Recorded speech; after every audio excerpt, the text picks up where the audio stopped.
नमस्कार दोस्तों, स्वागत है आप सभी का आपके अपने YouTube चैनल वी में।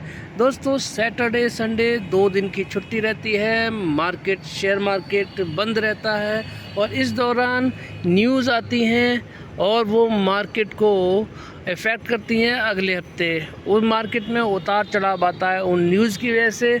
तो सिलसिलेवार मैं सारी न्यूज़ को आप सभी के साथ में डिस्कस करूँगा। पिछले हफ्ते जो जो न्यूज़ आई हैं, जो घटनाएँ घटी हैं और जिन पर हमारी सरकार की तरफ से न्यूज़ आई हैं, और पूरे हफ्ते जो सरकार की तरफ से न्यूज़ आई हैं प्लस सैटरडे संडे में जो न्यूज़ आई हैं वो क्या होती हैं, डे वाइज आती हैं, तो हम लोगों को वो याद नहीं रहती हैं। तो मैं आप सभी को रिकैप कराऊंगा, सारी घटनाओं को याद दिला दूंगा एक ही वीडियो में, जिससे कि आपको पूरा मूड और माहौल मार्केट का पता चलेगा कि किस तरफ मार्केट का मूड और माहौल रह सकता है। तो सबसे पहले डिस्कस करते हैं, वीडियो में अंत तक बने रहिएगा। सबसे पहले हम देखिए बात करेंगे कि इसकी फॉरेक्स की। फॉरेक्स रिज़र्व यानी कि इंडिया की जो इकॉनमी को, अर्थव्यवस्था को मजबूती देती हैं, फॉरेक्स रिज़र्व जब बढ़कर आते हैं तो क्या होता है, देश की इकॉनमी मजबूत मानी जाती है, और घटकर आते हैं तो शेयर मार्केट में उतना ही उल्टा असर देखने को मिलता है।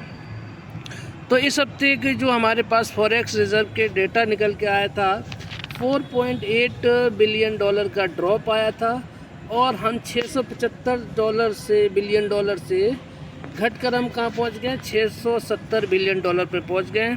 तो यहाँ पर डेंट आया है क्योंकि डॉलर में काफ़ी तेज़ी थी और रुपया हमारा कमज़ोर था। इसी वजह से क्या हुआ, बहुत ही ज़्यादा नेगेटिव सेंटीमेंट हो गए थे। तो क्या हुआ कि हमारे जो इस हफ्ते घटकर आए हैं $4.8 बिलियन से, और $670 बिलियन पर हम लोग पहुंच चुके हैं फॉरेक्स रिज़र्व में। तो गिरावट ज़रूर आई है, लेकिन अभी भी हम एक अच्छे हाई पर बैठे हैं। कहाँ पर, $670 बिलियन पर। ये हमारा $675 बिलियन से पहले का हमारा लाइफ टाइम हाई है। तो ज़्यादा बड़ी कोई टेंशन वाली बात नहीं है, लेकिन हाँ, $4.8 बिलियन यानी कि लगभग $5 बिलियन की बड़ी गिरावट है। लेकिन इस गिरावट के बाद भी हम कहाँ बैठे हैं, एक अच्छे हाइस पर बैठे हैं। तो ये एक हमारी फ्राइडे को न्यूज़ आती है शेयर मार्केट क्लोज़ होने के बाद। तो ये जब बढ़कर आता है, हमारा जो शेयर मार्केट है वो ग्रीन में क्लोज़ होते हुए, ग्रीन में ट्रेड करते हुए दिखाई देता है वीकेंड पर।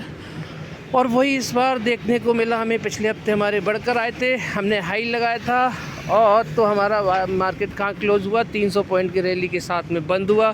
300 प्लस पॉइंट की रैली के साथ में हमारी मार्केट ने क्लोजिंग दी फ्राइडे के दिन। और इस बार घटकर आए हैं, तो देखिए हो सकता है कि पूरे हफ्ते मार्केट ग्रीन में ट्रेड करे, लेकिन क्योंकि घटकर आए हैं तो फ्राइडे के दिन या थर्सडे के दिन हमारा मार्केट गिरता हुआ नज़र आए। तो ये हो गई पहली इंसिडेंस। दूसरी बात करते हैं कि पिछले हफ्ते हमारा आया था महंगाई का डेटा। महंगाई की डेटा में बड़ी गिरावट आई, 5.08% से 5.08% से हम कहाँ पर आ चुके हैं, $3.54 बिलियन पर, सॉरी 3.54% की इन्फ्लेशन पर आ चुके हैं। यानी कि एक बड़ी गिरावट आई है, शार्पली गिरावट आई है महंगाई में। 5.08 से कहाँ पर आई है, 3.54 पे। यानी कि 4 से 6 का टारगेट है किसका, हमारी आरबीआई का, हमारी सरकार का, हमारी सेंट्रल बैंक का 4 से 6 का टारगेट है। लेकिन पहली बार 5 साल में 4 के नीचे आई है। ये बड़ी ही शार्प गिरावट आई है। इससे क्या है, डेफिनेटली मार्केट को एक एज मिला ऊपर जाने का। वही फ्राइडे को हमें देखने को मिला। तो आप देख सकते हैं, lowest in 5 years India's retail inflation eases to 3.54 in July, lowest in 5 years.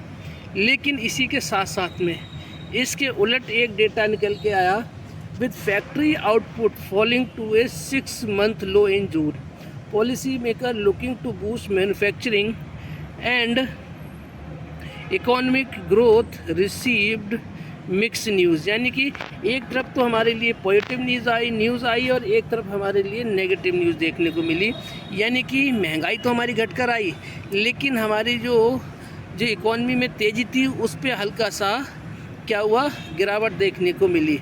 हमें चाहिए क्या, हमारी महंगाई भी कम हो और हमारी इकॉनमी में भी तेज़ी आती हुई दिखाई दे, तो ये देखने को मिला। लेकिन दोनों मिक्स सेंटीमेंट निकल के आए, एक तरफ पॉजिटिव न्यूज़ आई, एक तरफ नेगेटिव न्यूज़ आई। तो ये थी दूसरी बड़ी न्यूज़।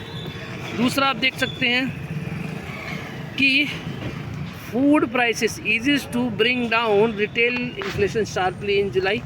बता चुका हूँ आपको, marking the lowest in nearly 5 years. But factory output जो था वो 6 मंथ लो आया, यानी कि महंगाई तो 5 साल में क्या हुई है, 5 साल की सबसे कम महंगाई के लेवल पे आ चुका है। यानी सरकार के जो टारगेट था 4 से 6 का, उसके लोअर बैंड के नीचे आई है। ये पॉजिटिव न्यूज़ थी। लेकिन फैक्ट्री में जो प्रोडक्शन है वो क्या हुआ, घट गया है। ये थोड़ी नेगेटिव न्यूज़ आई। तो दोनों न्यूज़ हमें देखने को मिली। आप यहाँ पर देख सकते हैं, it's lowest in 59 months according to data from the ministry of statistics and programme implementation. तो दोनों न्यूज़ देखने को मिली। अब क्या है, देखिए, अगर अगली बार भी अगर महंगाई घट कर आती है, इससे भी घट कर आती है, तो क्या होगा, सरकार को और हमारी आरबीआई को ज़रूरत पड़ेगी इकॉनमी को बूस्ट करने के लिए, रेट कट करने पड़ेंगे। तो ये थी हमारी दूसरी न्यूज़। वहीं पे अगर आप देखेंगे कि FII-DI ने क्या है, दोनों फ्राइडे के दिन ख़रीदारी करके गए हैं, लगभग 3300 करोड़ की ख़रीदारी करके गए हैं। तो ये एक अच्छी बात है, ये पॉजिटिव न्यूज़ है। तो यानी कि 3 न्यूज़ मैंने आपको बताई हैं। कौन कौन सी? एक रिटेल फॉरेक्स की थोड़ी नेगेटिव न्यूज़ है हल्की सी, लेकिन रिटेल इन्फ्लेशन क्या है, हमारे लिए पॉजिटिव न्यूज़ है। और अगर आप देखेंगे FII-DI का डेटा 3300 करोड़ की खरीदारी करके गए हैं, तो ये मंडे के लिए पॉजिटिव न्यूज़ है। वहीं पे डॉलर इंडेक्स को देखेंगे आप, ये देखिए, तो डॉलर इंडेक्स में गिरावट है, अच्छी बात है। डॉलर इंडेक्स नीचे आएगा, हमारा रुपया मजबूत होगा, डॉलर गिरेगा। तो ये भी देखिए हमारे लिए पॉजिटिव न्यूज़ है। वहीं पे अगर आप देखेंगे तो डॉलर में देखिए गिरावट आई है, रुपए में मजबूती आई है। कैसे मजबूती आई है, देखिए यहाँ पर जो हाई लगाया था डॉलर ने, कितना लगाया था, वीक 52 हाई लगाया 84.026, यानी कि फ्राइडे के दिन 84 का हाई लगाने के बाद में, 84 का हाई लगाने के बाद में लो कितना लगाया, 83.857 का, और कहाँ पे क्लोजिंग दी है, 83.877 डॉलर पे क्लोजिंग दी है। तो ये एक अच्छी बात है। वहीं पे आप बॉन्ड मार्केट को देखेंगे, US का बॉन्ड मार्केट देख लीजिए, गिरावट में बंद हुआ है। 30 ईयर बॉन्ड मार्केट को देख लीजिए, गिरावट में बंद हुआ है। 2 ईयर बॉन्ड मार्केट देख लीजिए, तो गिरावट में बंद हुआ है। ये भी एक पॉजिटिव न्यूज़ है। वहीं पे आप वर्ल्ड की सबसे रिस्की ट्रेड माना जाता है क्रिप्टो करेंसी। तो क्रिप्टो करेंसी में देखिए तेज़ी देखने को मिल रही है। यहाँ पर देखिए आधे % से ज़्यादा की तेज़ी देखने को मिल रही है। बिटकॉइन में, इथेरियम में देखिए 2.25% की, कार्डेनो, सोलाना देखिए, सारी की सारी क्रिप्टो करेंसी में एक हरियाली देखने को मिल रही है। तो ये भी एक पॉजिटिव न्यूज़ है। वहीं पे आप देखेंगे गोल्ड में तेज़ी के साथ में बंद हुआ है और सिल्वर में भी तेज़ी के साथ में बंद हुआ है। लेकिन क्रूड में देखेंगे, क्रूड ऑयल में क्या है, गिरावट है, अच्छी बात है, क्योंकि हमें जितना सस्ता क्रूड ऑयल, ब्रेंट ऑयल मिलेगा, नेचुरल गैस मिलेगी, तो क्या होगा, हम सस्ते दामों पे ख़रीदेंगे, तो हमारे देश में भी महंगाई कम होती हुई नज़र आएगी। तो ये भी एक पॉजिटिव न्यूज़ मानी जा रही है। वहीं पे अगर आप देखेंगे, आप जो हमारे जो निफ्टी के फ्यूचर्स हैं, तो देखिए कहाँ पे क्लोजिंग दी है, 24,585 पे, गिफ्ट निफ्टी ने 24,590 पे, और हमारा जो इंडेक्स कहाँ बंद हुआ है, निफ्टी इंडेक्स 541 पे। तो लगभग 50 पॉइंट की तेज़ी के साथ में गिफ्ट निफ्टी ने क्लोजिंग दी है। तो यहाँ से हमें संकेत क्या मिल रहा है कि हम लोग गैप अप खोलेंगे, और गैप अप खुलने के बाद में हम लोग ऊपर के लेवल पे सस्टेन भी कर सकते हैं, बशर्ते कि कोई भी नेगेटिव न्यूज़ ईरान इजराइल की तरफ से नहीं आए। लेकिन एक नेगेटिव न्यूज़ है कि देखिए, ये जो इजराइल ने अटैक किया था सदर्न लेबनान पर, तो वहाँ पर क्या हुआ, 10 लोगों की मृत्यु हुई है। इजराइल मिलिट्री ने दावा किया है कि इन्होंने हिजबुल्लाह के वेपन वेयरहाउस पे, जो हथियार फैक्ट्री है, उस पे वेयरहाउस पे हमला किया। लेकिन लेबनीज़ जो हेल्थ मिनिस्ट्री कहती है कि उन्होंने जो रेजिडेंट्स हैं, जो लोकल लोग हैं, रहने वाले हैं, रेजिडेंट्स पर हमला किया है। तो ये टेंशन बढ़ाने वाली बात है। दूसरी बात कि 23 अगस्त को क्या होगा, फेड आ रहा है, और फेड आ रहा है ज़्यादातर क्या है, नेगेटिव न्यूज़ लेकर आता है। उसका कुछ नहीं पता चलता डेटा अच्छा है या डेटा बुरा आई, तो वो नेगेटिव न्यूज़ आती है। तो वो क्या मुंह खोलेगा अपना, अच्छा खोलेगा बुरा खोलेगा, ये बड़ी बात है। तो ये मूड और माहौल बिगाड़ सकता है। तो अगर सब कुछ सही रहता है, अगर ईरान इज़राइल की तरफ से कोई टेंशन नहीं आती है और फेड कुछ उल्टा नहीं बोलता है, तो क्या होगा, मार्केट हमारा ग्रीनरी में ट्रेड करता हुआ नज़र आएगा। तो ये था ओवरऑल नज़रिया पूरे शेयर मार्केट का। अब बात करते हैं 5 शेयर्स की। मिश्र धातु निगम लिमिटेड को आप देख लीजिए, 420 पे क्लोजिंग दी है। 541 का हाई लगाने के बाद में पिछले कुछ दिनों में जो हमारा बजट आया था 541 का हाई लगा चुका था, और उसके बाद में अभी कहाँ गया, 420 पे आ गया है। इसका रिज़ल्ट ख़राब आया था, तो आपको बहुत अच्छे लेवल्स पे मिल रहा है। तो 400 के लेवल पे जब आए, आप देख सकते हैं ये जो लोअर बैंड है, देखिए ये जो लाइन मैंने खींची है 400 के आसपास की है, ये स्ट्रॉन्ग बेस है, इसका सपोर्ट है। तो यहाँ पे ख़रीदारी करके जानी चाहिए 40-60 वाले फार्मूले से। वहीं पे अगर ये 350 के आसपास आता है, तो आप बचे हुए 60% फंड से आप ख़रीदारी करके जा सकते हैं एवरेज करने के लिए। उसके बाद ये देख सकते हैं यहाँ पर, ये देखिए यहाँ से वापसी करिए, यहाँ से वापसी करिए, और यहाँ से देखिए ये जो पॉइंट है ना, यहाँ से एक स्ट्रॉन्ग वापसी इसने करते हुए नज़र आया। तो 400 पे ख़रीदारी करिए 40% फंड से, और 350 पे ख़रीदारी करिए 60% फंड से। फिर आपको एक बड़े रिटर्न इस स्टॉक में देखने को मिल सकते हैं। अब बात करते हैं अगले स्टॉक टाटा पावर की। टाटा पावर ऑलरेडी देखिए 471 का हाई लगाने के बाद में आपके सामने कहाँ है, 414 के आसपास भी ट्रेड करता हुआ नज़र आ रहा है, और काफ़ी टाइम से देखिए यही कंसोलिडेशन चल रहा है यहाँ पर। तो स्टॉक में कोई कमी नहीं है, रिज़ल्ट भी अच्छा आया था, लेकिन मार्केट ने इसको नेगेटिव लिया। तो अभी आपको सस्ते लेवल पे मिल रहा है, कहीं 370 या 380 390 के आसपास मिल जाए तो भी ख़रीदारी करके चलिए। अभी 40% फंड से आप 40-60 वाले फार्मूले से ख़रीदारी करके जा सकते हैं, और अगर 370 380 के आसपास आए तो फिर आप इसको दोबारा से 60% फंड से एवरेज करके जा सकते हैं। स्टॉक बहुत शानदार है, अडानी पावर से कंपेयर करेंगे तो आपको बहुत सस्ता मिल रहा है अभी। IRFC एक अच्छे लेवल पे दिखाई दे रहा है।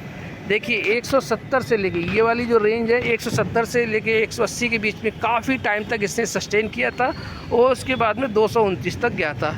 तो अभी फिर से देखिए उन्हीं लेवल्स के आसपास ये दिखाई दे रहा है, कंसोलिडेशन जोन में है। तो अभी ख़रीदारी करके जा सकते हैं 40% फंड से, और अगर ये 160 के आसपास दिखाई दे या 170 के आसपास दिखाई दे, 160 65 170 के आसपास दिखाई दे, तो आप इसको एवरेज करके जा सकते हैं। अब बात करते हैं